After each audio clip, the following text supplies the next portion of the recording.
College के student थे। वो कहने लगे सर हमारा उस्ताद कादियानियों से बड़ा याराना रखता था पर छुपा हुआ था, हिडन मिर्जाई था।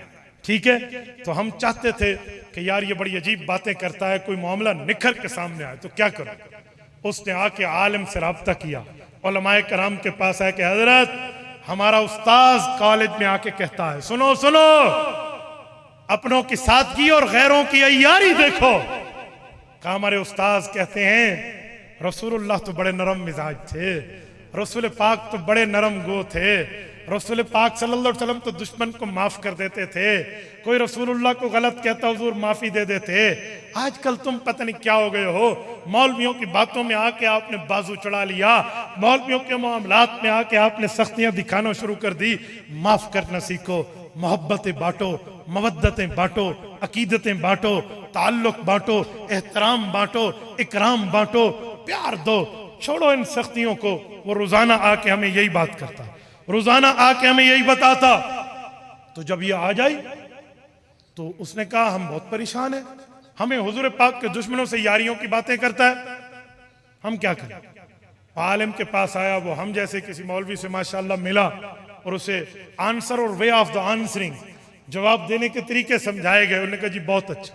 अगले दिन क्लास शुरू हुई, प्रोफेसर साहब आए और यही राग अलापना शुरू कर दिया, क्योंकि कलिमतुल हक है लेकिन उरीद बिहल बातिल है। उलमा जानते हैं सैयदना हैदर कर्रार रजी अल्लाह अन्हु ने इसके बारे में क्या फरमाया था।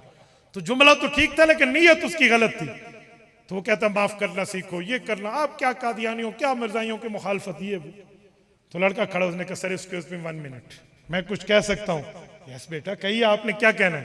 उन्होंने कहा सर नेवर माइंड, महसूस न करना पर आप कुत्ते के बच्चे हो। अब तो उसकी आंखें खुल गई। उन्होंने कहा क्या कहा तुमने। उसने कहा सर शायद भूल गया हूं, आप सूर के बच्चे हो, आप रीछ की औलाद हो, आपकी माँ ऐसी, आपका बाप ऐसा। क्यों चढ़ गया वो बच्चा 120 की स्पीड पे, जैसे मोटरवे पे गाड़ी जा रही है।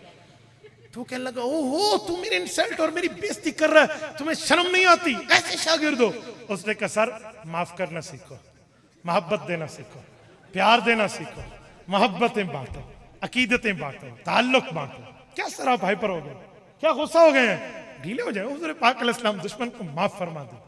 प्रोफेसर की दांतों को पसीना आ गया। उसने कहा ओए सन, हमें कहते हो माफ करना सीखो, अपनी माँ पर जुमला नहीं सुनते तुम। और ठीक है, हलाली बेटे को अपनी माँ पर जुमला नहीं सुनना चाहिए, हलाली औलाद अपने बाप की मुखालफत नहीं सुनती, मैं इसे एग्री करता हूं, लेकिन हलाली उम्मती नबी की मुखालफत भी नहीं सुनती। ये राग हमें हमारे सामने आलापते हो, ये बात करते हो खुदा के बंदे। और मेरे दोस्तों में आखिर में एक जुमला समझाने के तौर पे कहता हूं, आखिर तक हम अतन गोश मुतवज्जे हो जाएं।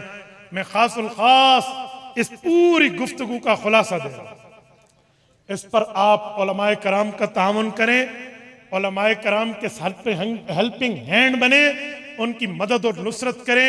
इंशाअल्लाह उलमाए कराम खत्म नबुव्वत का तहफ़्फ़ुज़ रोडों पे भी करेंगे, असम्बली में भी करेंगे।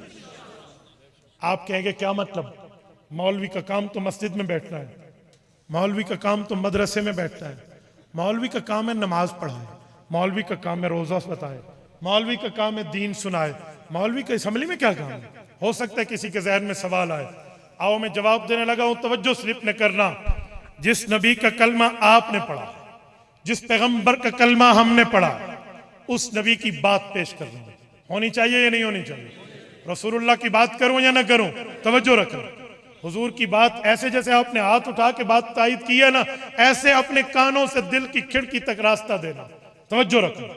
मेरे पाक नबी ने फरमाया है, कानत बनु इसराइल, सही बुखारी जल्द अव्वल किताबुल अंबिया, हजरत अबू हुरैरा रावी हैं, बाब चे मेन चैप्टर हेडिंग का नाम है हद्दिसु अन ज़िक्र बनी इसराइल वला हर्ज। इसके तहत हजरत अबू हुरैरा फरमाते हैं रसूल पाक अलैहिस्सलाम ने फरमाया, कानत बनु इसराइल तसूसुहुमुल अंबिया कुल्लमा हलक नबियुन खलफहु नबी व इन्नहु ला नबिय्य बअदी फसयकूनु बअदी खुलफा फयक्सुरून।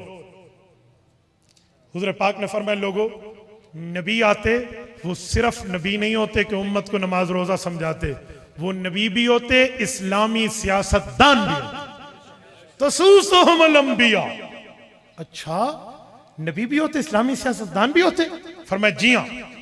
या रसूलुल्लाह मजीद फरमाइए, मजीद फरमाया व इन्नहु ला नबिय्य बअदी, मैं अंबिया का आखिरी नबी हूं, हुजूर ने फरमाया, और मैं अंबिया का आखिरी इस्लामी सियासतदान, मेरे बाद नबुव्वत खत्म। तो सहाबा ने सवालिया नजरों से यूं देखा कि या रसूलल्लाह, अगर नबुव्वत खत्म है तो आपके बाद सियासत भी खत्म है। नबुव्वत खत्म है, खत्म नबुव्वत हो गई, तो क्या खत्म सियासत भी हो गई? हुजूर ने फरमाया जी नहीं, फसयकूनु बादी खुलफा। ये मैं मकाला हालिया की बात कर रहा हूं, दलालत हालिया है। फसयकूनु बादी खुलफा, फरमाया मेरे बाद उलमा मेरे नायब आएंगे। या रसूलल्लाह एक दो होंगे? फरमाया जी नहीं, फयक्सरून, जमातें आएंगी, जमात की जमात होगी उलमा की, और वो मेरे नायब होंगे, वो दीन भी संभालेंगे, सियासत भी संभालेंगे। आओ, ये मेरे नबी का फरमान। तो मेरे सादे मुसलमान, तेरे दिल में दीन का दर्द तो है।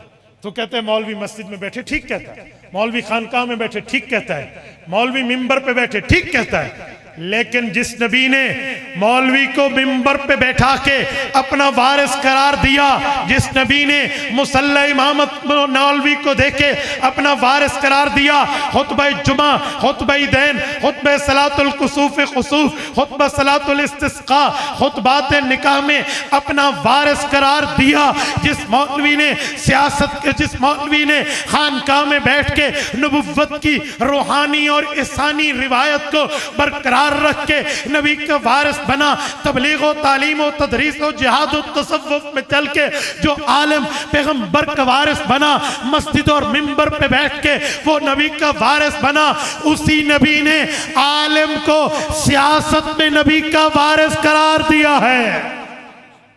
उसी नबी। कल तू कहे तो मौलवी मस्जिद में क्यों है?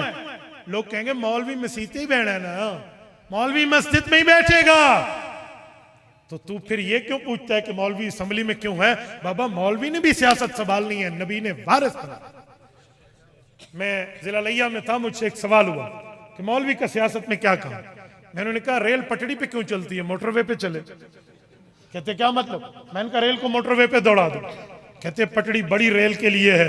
मैंने कहा सियासत इस्लामी बनी नबुव्वत के लिए, नबुव्वत के बाद आलिम नियाबत के लिए, आलिम नबी का वारिस। मुझे बताएं कोई गैर आलिम हो, वो उलमा के तहत रहकर तो सियासत इस्लामिया में हिस्सा ले, ये हदीस पाक की रूह है, वरना आलिम को सियासत में हिस्सा लेना चाहिए, आलिम दीन। और एक जुमला कहूं, बात पूरी हो रही है, आखिरी 3-4 मिनट है, मैं बात क्लोज करने लगा हूं।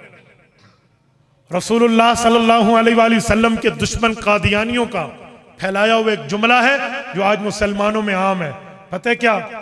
ओए मौलवी का साथ दो, नमाज पढ़ाएगा, मौलवी का साथ दो, जुमा पढ़ाएगा, मौलवी का साथ दो, दीन तसव्वुफ तालीम और तजवीद पढ़ाएगा, तदरीस करेगा, मौलवी का सियासत से क्या काम? ये कादियानियों का जुमला है। क्यों? कादियानियों को पता है कि हमारी मंजी ठोकी है ना किसी ने असेंबली में, तो सियासी आलम था। अगर हजारा के गयूर मौलाना गुलाम गौस हज़ारवी नव्वरल्लाहु मरकदहू को, डरा इस्माइल खान और टांग के गयूर हजरत मौलाना मुफ्ती महमूद रहमतुल्लाह को, इसी तरह हजरत प्रोफेसर नूरानी मियाँ साहब को, प्रोफेसर गफूर अहमद साहब को वहां के हल्के के लोग मुंतखब करके न भेजते तो कादियानियों की मंजी ठुकती कैसे? वरना 1953 की तारीख आप में से बुजुर्गों को अब भी याद है। वो बताते हैं 10 लाख आदमी घर से बेघर हुआ, 1 लाख जख्मी हुआ, 10,000 जवान शहीद हुआ, लेकिन कानून नहीं बना। खत्म नबुव्वत का कानून तब बना जब 4 मौलवी सियासत इस्लामी के तौर पे असेंबली गए। अब भी असेंबली में उलमा जाएंगे तो खुदा की कसम खा के कहता हूं दीन का तहफ्फुज होगा। मेरे शेख मुकर्रम हजरत मौलाना अजीजुर रहमान हज़ारवी नव्वरल्लाहु मरकदहू एक मौके पे बड़ा खास जुमला फरमाया। हजरत हज़ारवी से किसी ने पूछा कि मौलवी वहां मौजूद हैं, इस्लाम नाफिज क्यों नहीं होता असेंबली में? वो फरमाने लगे 372 MNAs की असेंबली में 15 मौलवी बैठे हैं, आप चाकू देकर कहते हो जंगल को काट के आओ, जंगल को काटने के लिए आलात चाहिए। हम कोई इस्लाम वहां पर 15 बंदों के जोर से नहीं ला सकते, वहां पर वोट के ताकत से बात चलती है, दीन की ताकत तो हम यहां बात करते हैं, वहां पर उनकी ताकत होगी जिनको वोट आप दोगे। तो अगर उलमा को आप देंगे तो इंशाअल्लाह खत्म नबुव्वत का तहफ्फुज समेत पूरे दीन का तहफ्फुज करके दिखाएंगे। अल्लाह ताला आपको और हमें सिरात मुस्तकीम अता फरमाए। अकूलु कौली हाज़ा व अस्तगफिरुल्लाह व आखिरु दअवाना अनिल हम्दुलिल्लाहि रब्बिल आलमीन। मैं आखिर में एक ऐलान करता हूं, मेरे 1 मिनट अभी बाकी है, तवज्जो रखें मेरे दोस्तों। मैं नो लेट और नो वेट का आदमी हूं, मैं वक्त को देख के बात करता हूं। अगर आप सोशल मीडिया से रिलेटेड है तो गानों, फिल्म स्टार, फिल्म की चीजों को देखने के बजाय, किसी की माँ बहन बेटी की इज्जत उछालने के बजाय आप दीन के काम को सोशल मीडिया पे प्रमोट करें। ये जो मेरी गुफ्तगू है ये आपके सामने बराह रास्त पूरी दुनिया में नशर की जा रही थी, 1.5 मिलियन प्लस पीपल्स तक ये बात जा रही थी। आप अगर इसको देखना चाहें, फेसबुक पे मुफ्ती अब्दुल वाहिद कुरैशी लिखें, आपको हमारा पेज मिलेगा, आप उसको देख सकते हैं। यूट्यूब पर आप नाम लिखें, वहां पर देख सकते हैं। तो गुनाहों की चीजों के बजाय नेकी की चीजों में हिस्सा डालें। जज़ाकुमुल्लाह ताला।